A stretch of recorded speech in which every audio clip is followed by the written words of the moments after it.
little bit of prep work throughout the week, a little bit this morning. Let's run over what we've got. So they have gotten away from Calder Vega. They've rescued their friend.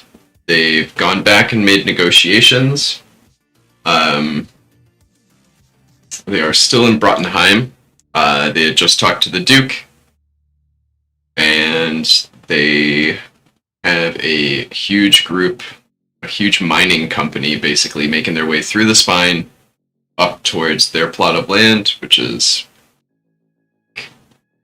4/5/6 surrounded by mountains.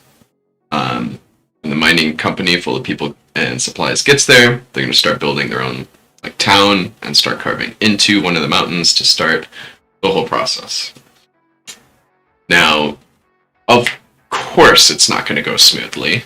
We're going to run them into some complications. I have a really old intro module that I had written, where this would be like the start of a new campaign or a one-shot or something, where all the players wake up at an inn, or they all meet each other. It's kind of like a tavern party kind of deal. They all go to bed that night. They wake up by crashing sounds because the inn and the whole town is under attack. So let me grab this book over here. Hopefully this is the book that I wrote it in. I think it is. Sure is. So let's see, what did I call this? I put a lot of labels into it too.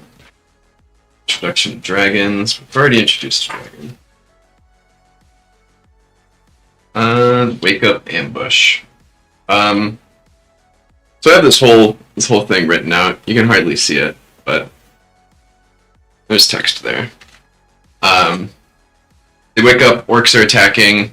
The orcs are stealing the stuff off of the people they kill, and they're stealing the bodies. I'm going to tie this into a dream sequence that I had written out to the tune of Eleanor Rigby. It's probably a different song title, but it's by the Beatles. I chopped it up and I put a whole instrumental part that I voiced over in front of it. I might play it again tonight just in case the party needs to hear it again to remember, but I'm going to tie these two together. In the dream sequence, they basically see an army of undead rise up, and there's this person who keeps coming back through all these dream scenes, Eleanor Rigby, and this priest bishop guy, Father. Beatles fans will fill it in. So these orcs are collecting bodies. They're gonna run over. Once the party starts fighting back, they are going to run back over. Let me pull the map up. They can run over towards their encampment, which is actually in the dark wood, and but not far in the dark wood. They're going to bring the party over there. The party will pretty easily defeat them. Zooming in, they are in Brottenheim here. This is where the mining used to be. This is Calder Vega. So they are going to, the mining company is moving via boat to Bremen. And then from Bremen, they're going to move up the spine here. And then come down through here, go to the party's plot of land. They will be attacked here. Just as they get out of the spine, everyone's going to have to take a rest here because it'll be night. On either day 1 or day 2, depends how things move along in game. But it doesn't really matter which one it is. They get attacked. Orcs are going to run across this bridge and start booking it towards the woods, and they're going to be somewhere in down here. I actually have an updated map I need to download. So the orcs are going to bring the party over there. And they're going to be camped out around an old graveyard. Cemetery. Not graveyard, cemetery. It's much nicer than a graveyard. But it's old, it's been forgotten. New cemeteries have been built since this one filled up, and this one has kind of been left and forgotten about.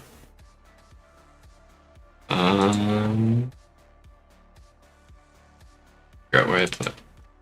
So, we'll go there. The lead orc will run away at some point, and he will be very elusive.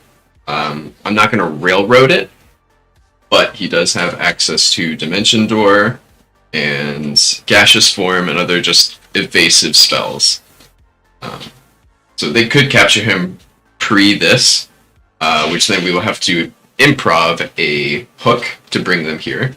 The point is to bring them to this mausoleum that has started to get dug out. There's a basement to the mausoleum that has a secret chamber full of ancient royalty, basically, that a necromancer is hanging out at, who has kind of dominated all of the orc leaders of this group, with no exception, the biggest leader that will lead the party here. He's dominated them to bring him corpses so he can do his thing, and he also needs valuables, basically, to liquidate through a ritual to bring back these ancient, forgotten heroes, we'll call them. They will fight the necromancer, they will fight several of these pretty tough, armed zombies. It's a very Skyrim scene. One of the tombs will, or caskets, or whatever you want to call them, is going to open up, and it's actually going to be a staircase going down, which leads to a much larger dungeon. This will be the party's second dungeon. Luckily, I wrote this, 8 months ago, when I was first starting out of, how do I want to start a campaign? But this is pretty easy, the flavor and the story is all there, and all I have to do really is bump the numbers up a little bit and make things hurt a little more, maybe put a few more enemies in certain places, and good to go. So it goes through a bunch of things. I have a lot of empty rooms that don't have anything in them yet. But we can fill them in as things go on. During our kind of get a drink and go to the bathroom breaks, I will continue filling in more things. Let's actually pull up see if there's a dungeon room generator. Random dungeon generator. Perfect. D20 random dungeon.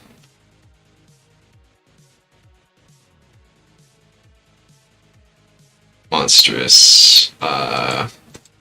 Undead.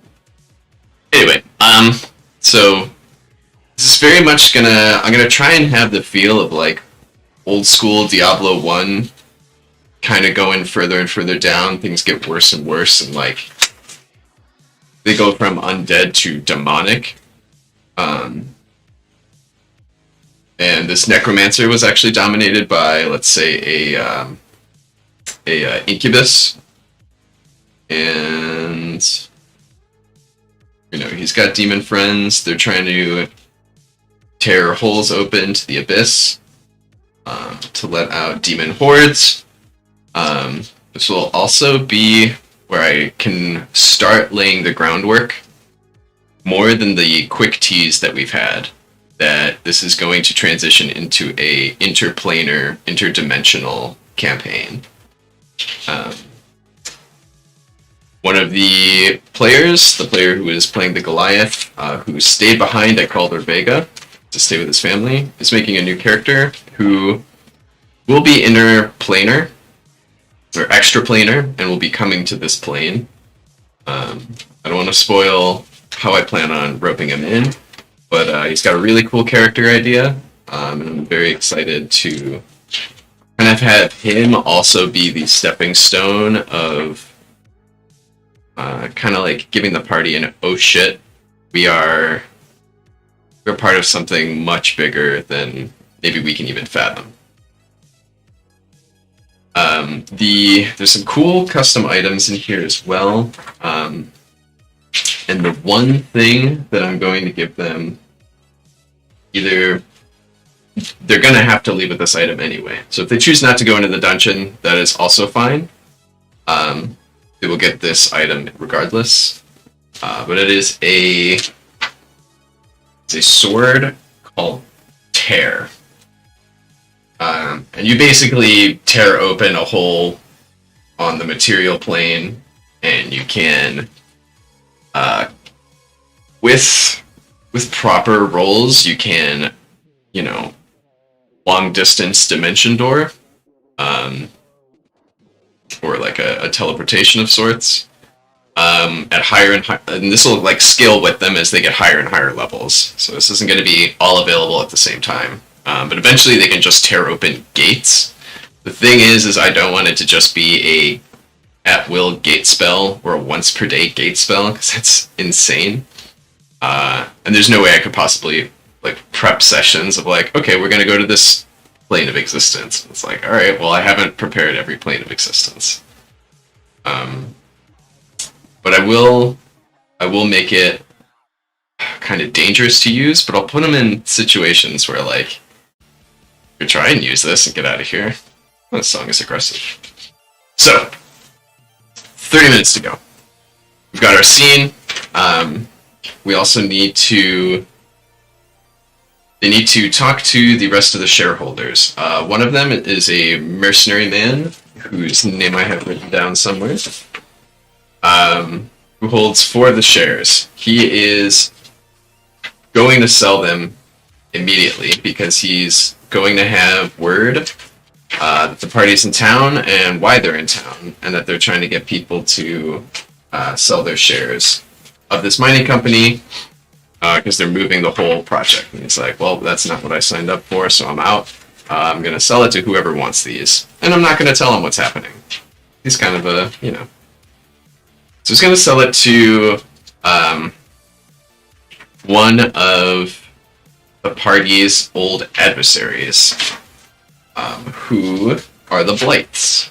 They are the ones who tried to kill the Duke, and why the party is close with the Duke, because they rescued him.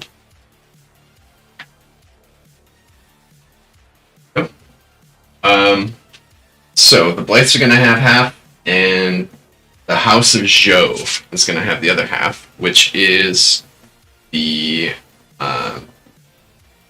other one of our characters' family, who he's kind of hiding from, because he's basically wanted for a lot of money, because he has a gambling problem. If you're in the party and you're watching this, please don't use that. Don't metagame. You're cheating by watching these. Please don't watch these. Not for like a few weeks after, at least. Luckily, no one's really watching these.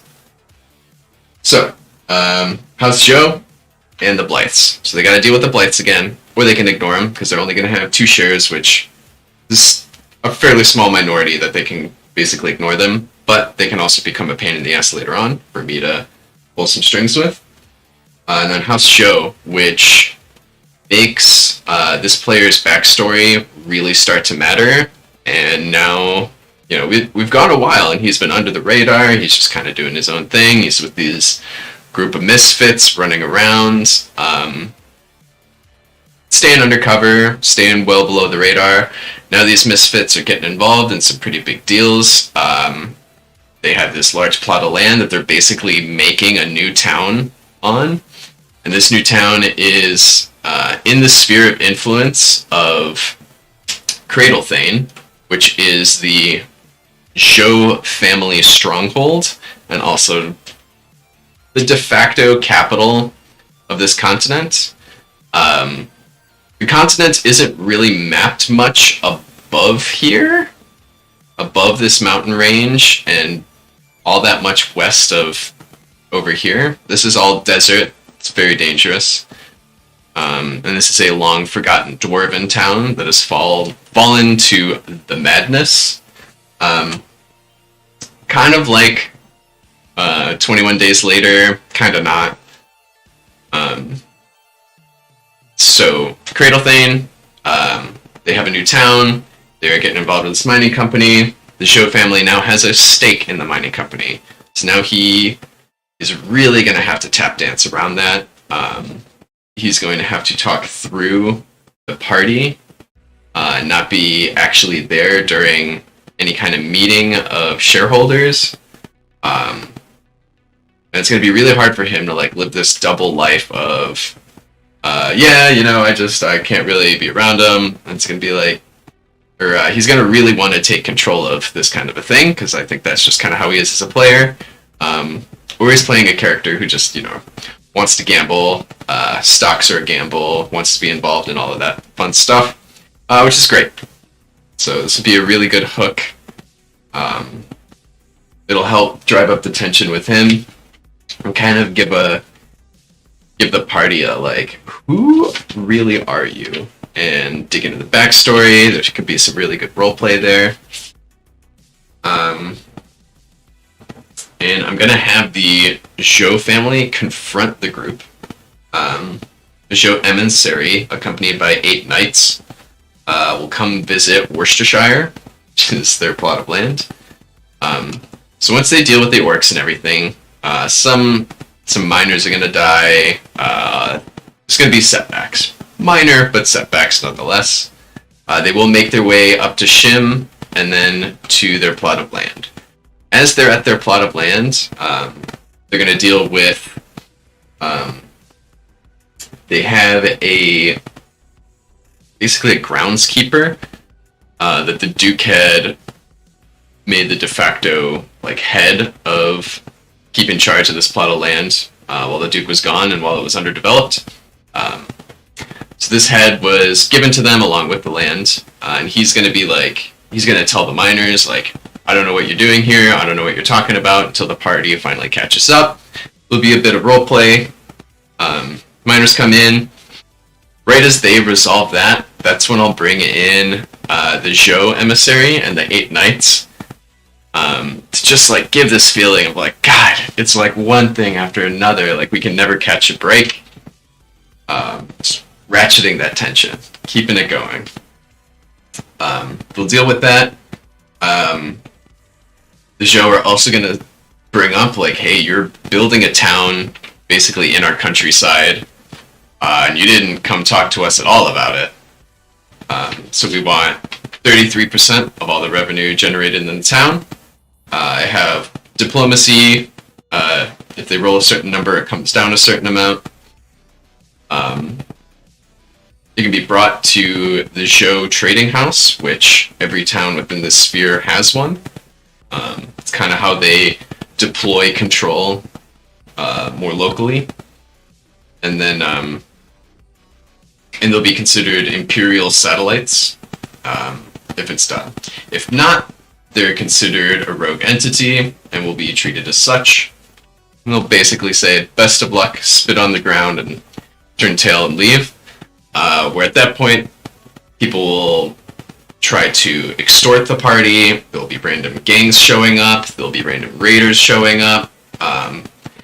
Just bad news, no protection. You are totally out with the wolves, and all of the undesirables that can't find a place inside of this sphere of influence because it is bound by laws and authority. So that'll be fun for the party to figure out. And that also kind of reattaches dodging the family. The family is watching and kind of threatening us. What does can you just talk to your family, dude? No, I really can't. Why? It'll be great. Let's see here. What else do we have? And then I have some backstory written for the new PC coming in. Alright, so that could be, along with the dungeon and the whole orc thing. I think that'll be a pretty decent session planned out. They'll have this new sword that they got to figure out. They'll kill a bunch of things. They'll get some gold. Hopefully, this will be another good time for me to remind them that they need to acquire gold to level. Otherwise, they will be stuck at level 7 for a very long time. They did get a metric fuck ton of gold when they went from 6 to 7.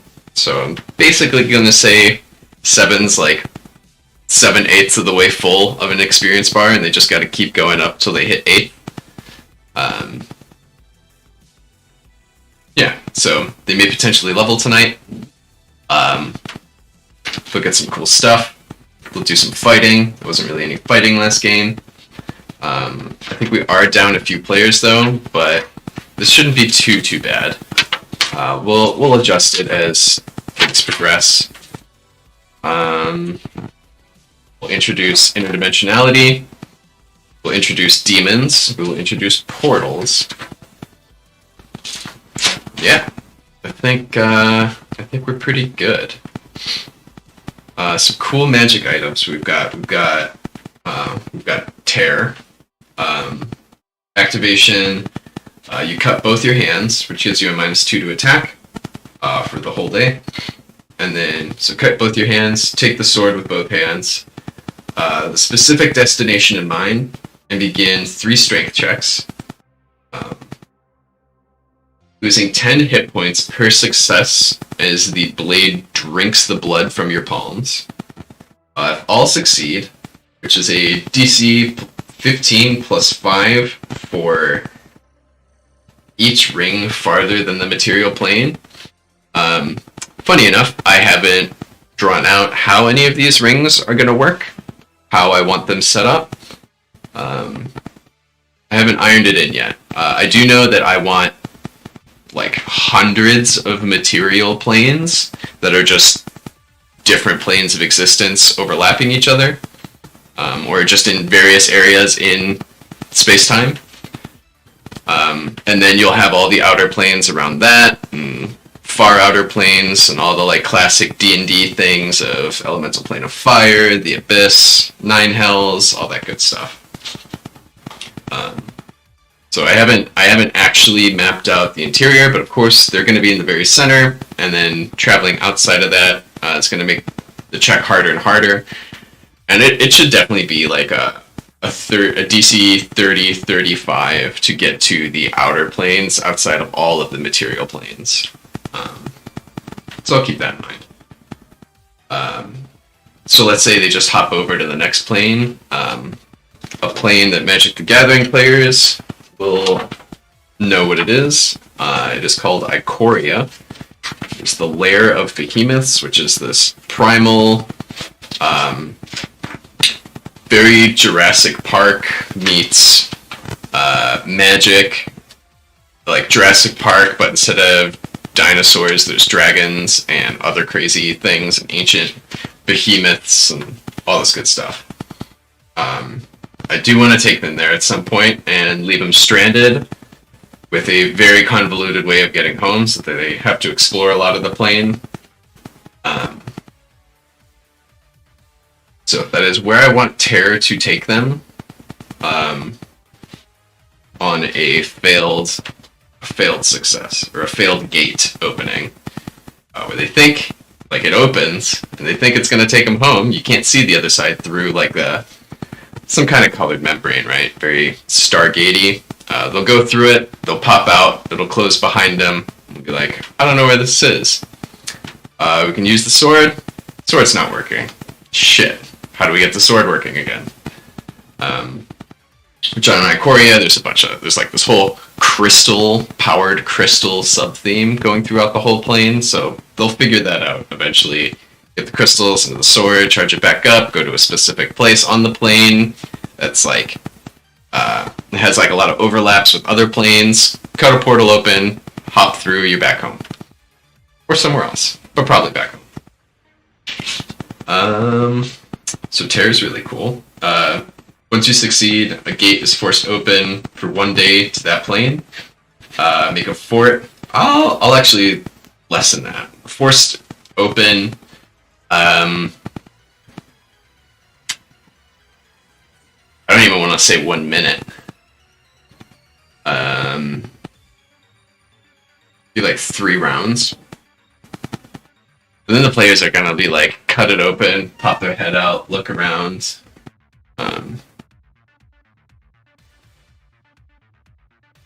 Interesting. So we can't do it like if it's just the wielder who steps through. Okay. It opens up a hole, but it's a I don't even know the adjectives word, like a flat hole. Which is hard to say about a one-dimensional object. Let's say you have like a 2D. Let's sketch this out so you understand what I'm trying to visualize, and I'll probably have to bring this up anyway to help the party visualize what I'm talking about. But basically a one-dimensional circle, for lack of a better object. Why is my computer acting so slow? Where's all the memory going?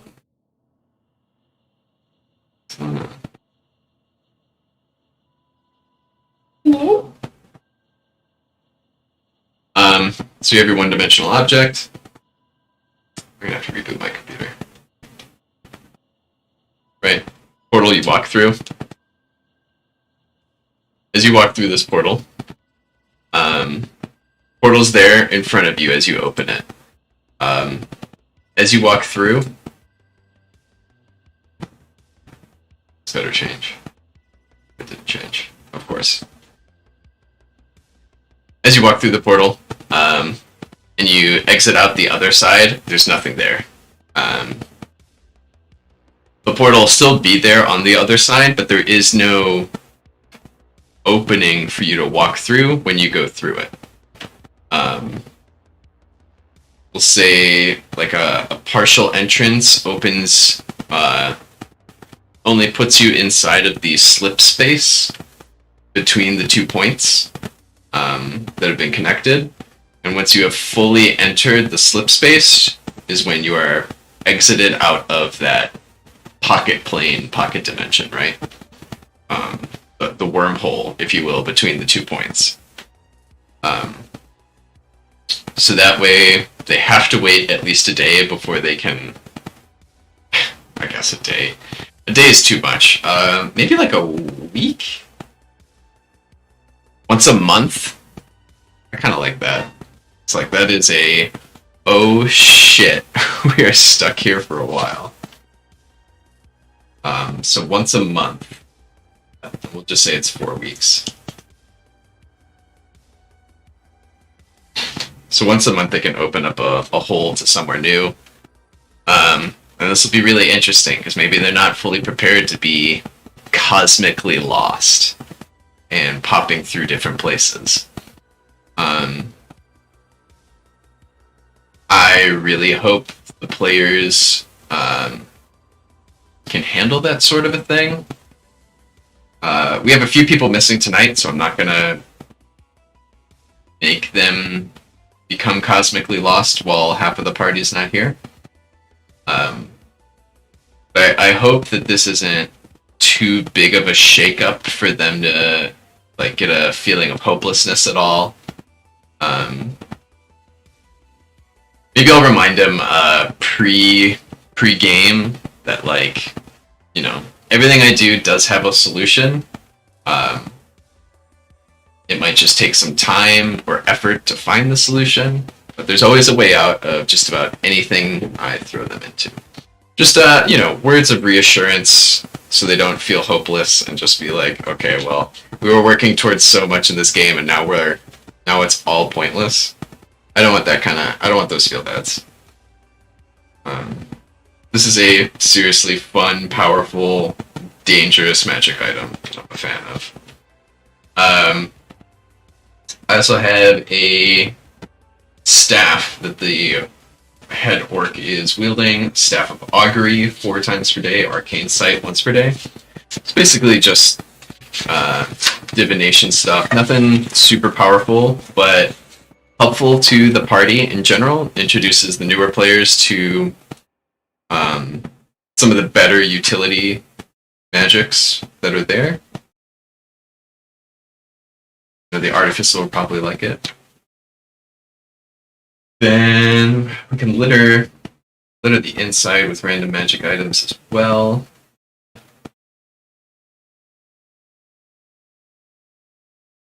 There is a cursed hedron in the middle.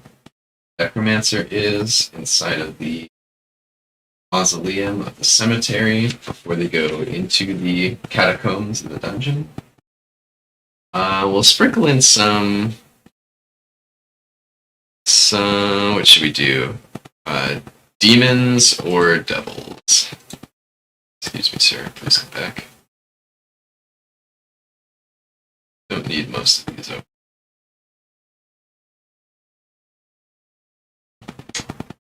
Wow, we have slowed down to a crawl.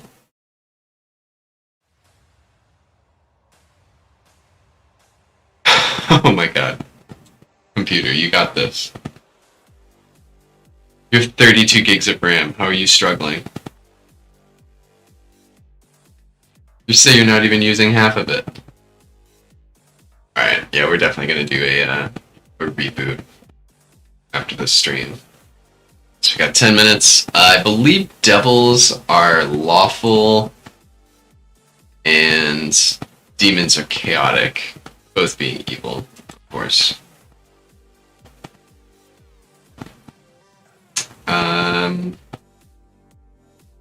Yeah, chaotic evil. They're pretty cool looking things we can have down in there. This fucking guy. Hizru, 138 hit points. Ooh. 138 hit points, 23 AC. Yikes. 44 plus 5, 2d8 claws, DR10, immunity to electricity and poison, resistance to everything else, spell resistance 19, telepathy 100 feet. Yeah, that could be a gnarly one. Let's see, we could throw some Babu in there. Challenge rating 6, 19 AC, that's pretty decent. They also have all those crazy qualities. Spell-like abilities. They got sneak attacks for 2d6. They have darkness, dispel magic, see invisibility, greater teleport at will. That's pretty nutty. That's these little computers. Are Dretch that strong? They shouldn't be. Spell-like abilities. Scare, Stinking Cloud. Okay. Yeah, we could throw some of them in there. We could throw a couple Babu in there. This could be like the big guy. Succubus, Incubus. It's definitely a fun one. Energy Drain. Spell-like ability. Charm, Detect Thoughts. Ethereal Jaunt. Polymorph. Greater Teleport, Suggestion. Good. No Dispel Magic at will. Jesus. Yeah, let's write some of these down. So we have Incubus. I know this guy's like big fucking news.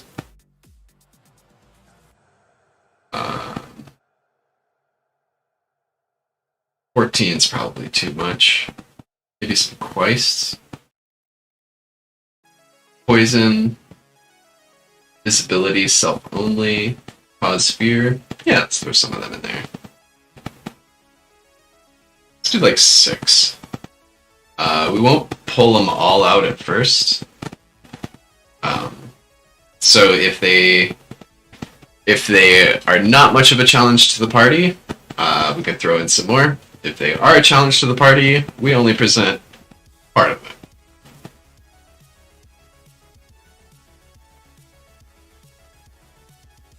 Some at a time.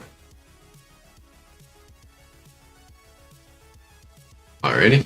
And then a Hezru boss.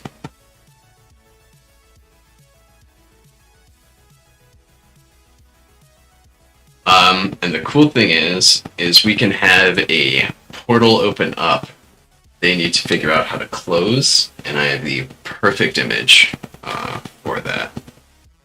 As for boss, Incubus sub-boss. Hezru can crawl out of the portal. Out of opening. With the quests.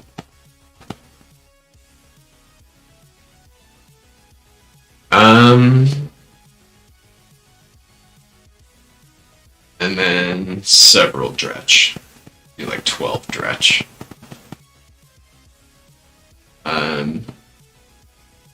Maybe they can fight 2 babus.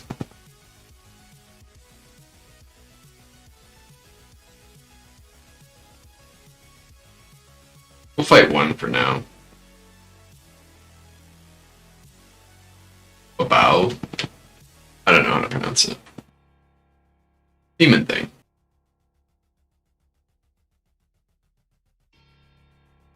The devils are fucking cool too, but not quite the theme we're going for.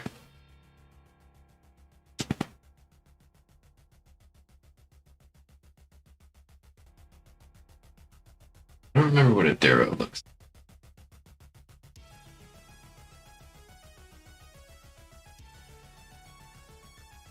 Alright. Got some demons. Got places to put them. They'll be eating corpses.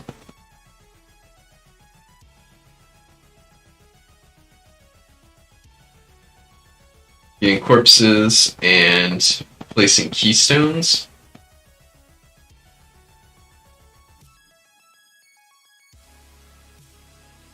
I'm gonna place keystones because they're basically going to open a portal in this subterranean area that once it opens will basically just suck in this entire mausoleum into a rift, which will then just be a walkway for the abyss.